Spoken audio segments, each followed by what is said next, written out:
Rome is home to 4 classic pasta dishes: cacio e pepe, gricia, carbonara, and amatriciana. So we are continuing a 4-part series featuring one every week. Last week, we showed you how to make alla gricia, and today we'll teach you spaghetti alla carbonara because that's what we're cooking, and you are gonna love it. Let's cook.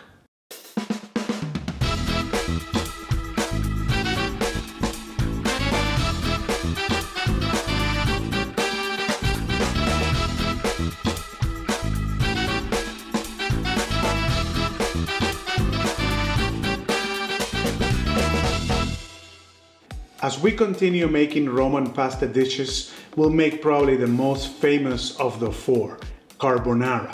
Again, there are the same 3 ingredients as alla gricia with the addition of eggs. So besides the pasta, we have Pecorino Romano, freshly ground black pepper, and guanciale, and obviously the eggs. Now remember, guanciale is the pork jowl, it's the cheeks of the pork that are cured much like pancetta. Guanciale is a key ingredient for this region and this recipe in particular. Italian-made guanciale is not easy to find, but you can get American versions online, which is what we're using today. You may substitute with American bacon, but keep in mind that pancetta or guanciale are not smoked. Bacon is. I cannot wait. Let's cook.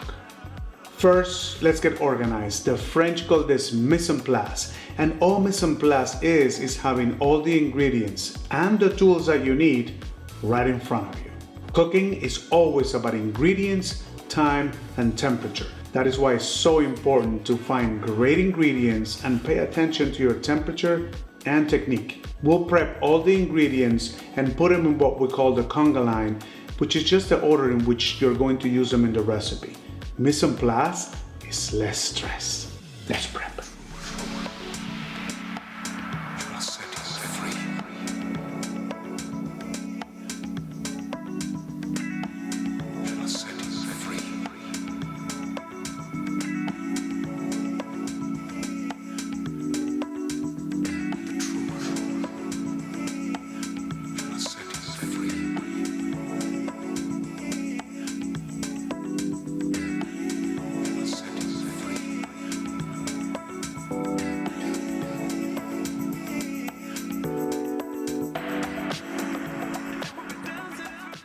And now it's time for shout-outs. These are the people that are cooking our food, taking pictures, and letting us know about it. You should try it one day. Noah Reyes made the picanha, and it looked amazing. And Kiriana from Spain, my little sis, made the pasta, and it looked fantastic. Man, you have no idea how inspired we get when you cook our food, so keep them coming. Okay, as you can see, the conga line is ready. Again, very simple, right? We only have the 4 ingredients and the pasta. So the pasta water is boiling already. Now we're gonna render the guanciale first. And our rendering is just getting rid of some of that fat, and we're using a low heat here because you don't want it to get burned, and there's no way of cooking this through, so to speak, because there's a lot of fat there. So you want it kind of crispy outside, but also soft, tender to the bite. So this process will probably take about 10 minutes or so. So we'll come back when we're further ahead. So this has been rendering for about 10 minutes or so. We're gonna add pasta to the water. And you may notice that I have very little water there. What we're looking for is starch. You want that water to be very starchy because that starch is gonna help turn the sauce into a little cream. Okay, now get these guys out and the heat off. You can see they're a little crispy outside, but they're still soft, they're tender to the tooth. We are gonna use all this fat here in a moment. Now, while the pasta's boiling, we are gonna mix the eggs, the egg yolks, most of the cheese, and leave some for the end, and the pepper. And we're gonna start creating a little paste here. You can see here, a little paste. And we're gonna wait for that pasta to be kind of a little bit over halfway through. And then we're gonna start adding some of that water here off the heat as well, right? And then mix everything together, all right? Okay, so you see the pasta's almost ready. It says here 12 minutes or 10 minutes to al dente. So we take it out a little bit before al dente so we can finish it cooking it here in the pan. Actually, I'm gonna turn it off. Let's put this on the lowest setting. Put a little bit of this pasta water here. A little bit more.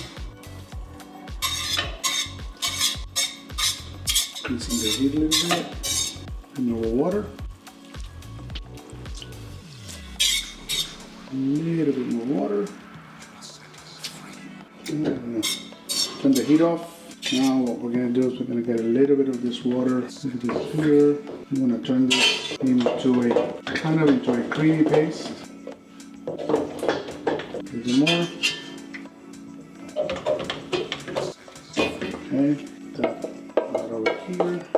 We're going to use all this residual heat to create basically a cream. Just gonna put a very low simmer, just kind of reduce down this until it gets a creamy consistency. And by just keeping the heat low like that, some people don't even use any heat, but I just want to make sure that the eggs get to about 140 degrees or so. Over 140 where eggs are perfectly fine to eat. Just want to make sure you just keep on moving it so you don't end up with scrambled eggs. Okay, turn it off. All right, now we're gonna add the guanciale. And a little bit of this reserved fat that we have from the guanciale. I'm gonna add some pepper. Okay, now we serve. Make a little nest here. Get some of this creamy sauce on top. A little bit more pecorino and a little bit more pepper. Okay. So we're ready for taste test. And it looks so creamy. Wow. It's so perfectly creamy without cream. It's just amazing. So good. I'm gonna put a little cheese here so I can have Joanna try it. I need to do a yummy dance. And you know what? Let's try it with this Pinot Noir that I had here laying around, and I think it's perfect. Sonoma County. Yes, yes. Switch. Okay, it smells delicious here in the kitchen. And I love the color. It's like a yellowish, like light yellow color. So pretty to look at. It's very, very pretty. It's a great shade of yellow.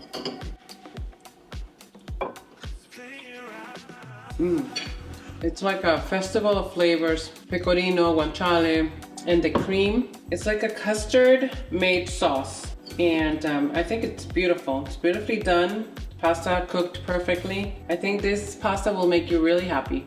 It's wonderful. 2 thumbs up and Yummy dance. Yummy dance. Really good, babe. Well done. Guys, you should make this pasta. Carbonara at home. Wonderful. Oh man, doesn't it look beautiful? It's just, the color is just perfect. It's inviting. And again, it's so creamy. And all it has is egg yolks, as you saw, right? And a little bit of that fat from the guanciale just makes, takes everything to the next level. Now, 4 things. Subscribe, hit like, share with your friends, and cook it. You need to cook. I mean, these are not difficult dishes that we've been trying. It just takes a little bit of practice, and I promise you, you're gonna enjoy them. Your family's gonna love them. So anyway, we continue next. Bucatini alla matriciana. The last of the 4. It's gonna be wonderful. Come back and see us.